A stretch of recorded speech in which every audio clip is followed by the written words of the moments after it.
Hey, Ronnie. Good to see you again. You had the pick six. Obviously, it was a great moment for you to get in there and do that. And then the concussion. So, what is your mindset about getting back in there and trying to pick up where you left off with a game changing moment like that? Um, just like you said, exactly that. Just trying to get back in there and pick up where I left off. I just want to keep going out there and making plays, helping this defense and helping this team out as much as I can. Do you know how the concussion happened? Was it a specific play you're aware of? And then just how tough was it to be on that, high level of a pick six and then just, have to come out of the game? I'm not really sure what specific play. It could have been a couple plays that just added up together. But yeah, like you said, I mean, it was kind of tough, not being able to finish the game and be out there and celebrate the win. Um, but I'm just glad to be back and be back out there with them, and happy to get this thing back rolling this week. Thanks. We'll go to Scott Petrick for our next question. Hey, Ronnie, how many concussions have you had? Uh, in the NFL, like two or three. Is that scary when they happen like that? I mean, it's a part of football. I play a hard hitting position. I play safety. I play defense. So I mean, it's kind of, in the game. What I'm used to. It is scary. You never want to get a concussion or go down with a head injury like that. But it's part of the game, and just got to try to, minimize that as much as I can. Thanks. Next up is George Thomas. Hey, Ronnie, I was just wondering, when you look at T. Higgins and Tyler Boyd, what do you see there? Oh, I see a lot of athleticism. I see two playmakers, guys who the Bengals do a good job getting the balls in their hands. They're two receivers. They're pretty big. They can get open, especially T. Higgins. Good size, good speed. Boyd is not a small receiver, pretty shifty.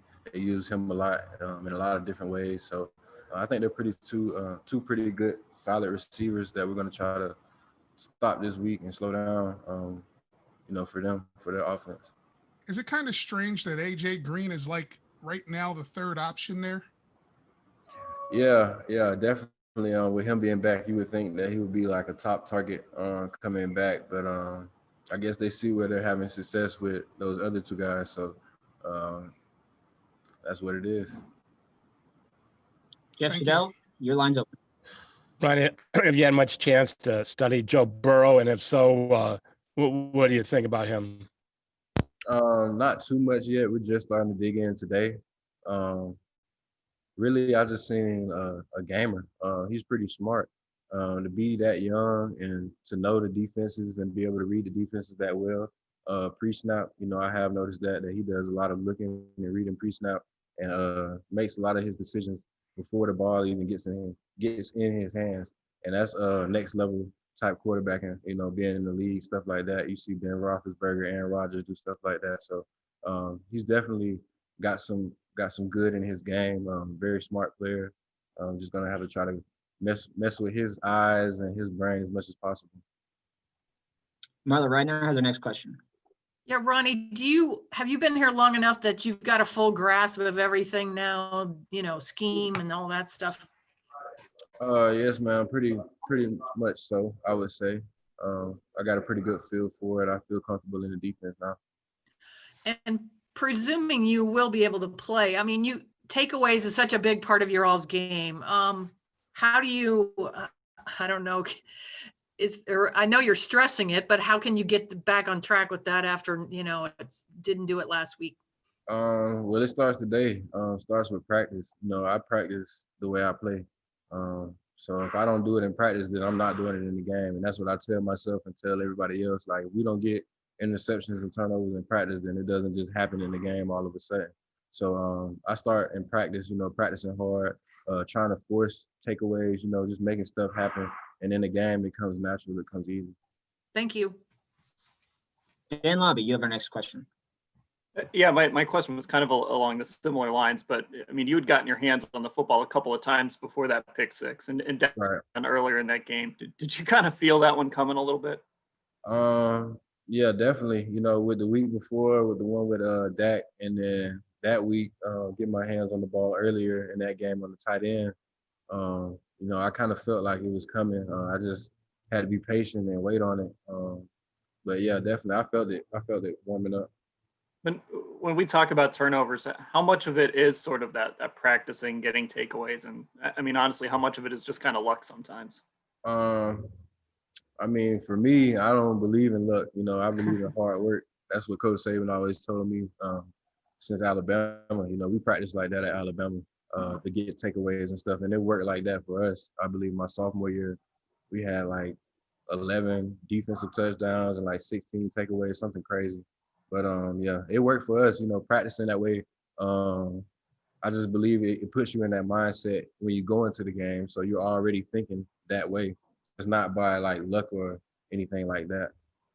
Thanks. Scott Petrick, you have your next question. Hey, Ronnie, do you see your role is continuing to expand? I mean, you didn't play a ton early because you were learning the system. Do you feel Right. like you get more and more playing time? Yes, sir, definitely.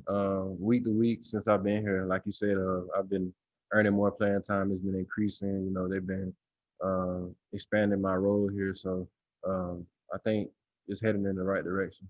And are you way more comfortable at strong safety, or do you still feel good when you have to play free?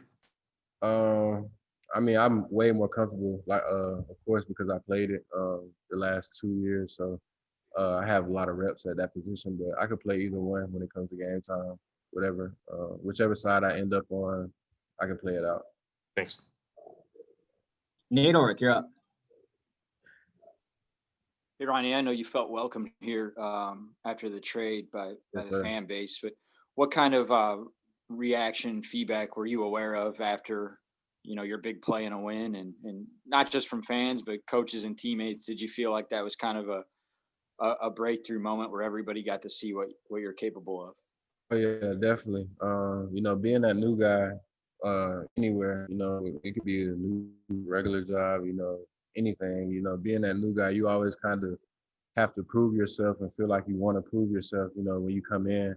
And for me to be able to go out there and help the team like that and make a play like that in my first start, you know, it was just big. And that's really all I've been, you know, praying for and hoping for is just to go out there and help them, you know, in the way that I know I can.